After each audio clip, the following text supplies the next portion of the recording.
国民党立法移动团早起呢，伫议会拍算要拼国会改革5个法案过关，伫这个南北联手大霸占这个主席台之下，或者院长韩国瑜会当顺利呢上台宣布开会。预定若无开会，这法案就未当过。伊也毋过，民进党的立委嘛毋是软脚虾，伫调下呢，这个国会议员就搬一场这个抢擂台、拼擂台大战。一直到表决的时，这民进党立委一直金上看什么人无伫伊的位，是互别人代替投票的，讲起来就是场面真混乱。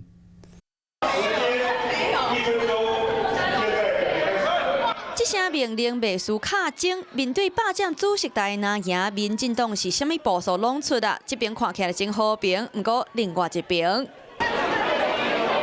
小龙界表情是真歹看，边啊绿营的蔡业务直接用肉身来弄，连已经73岁国防立委陈永康嘛拼老命，要甲精线收掉，不过也未等到穿白写字的郭国文煞爬起哩。民进党的司法调委曾嘉彬一日甲国民党查某立委陈静辉的大腿摸起来，这毋是 WWE 的擂台赛，是国会办的体育比赛。这时的郭国文阁暗算要来偷袭。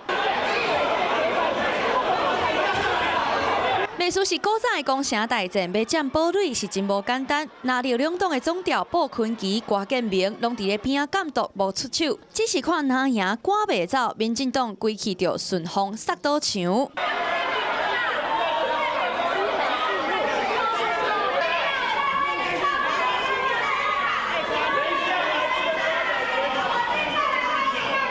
摕手机来录影，找出啥人无伫咧位置，只是国民党的人数较占赢，表决大战照常过关。赞成51人，反对47人，赞成者多数，法案通过。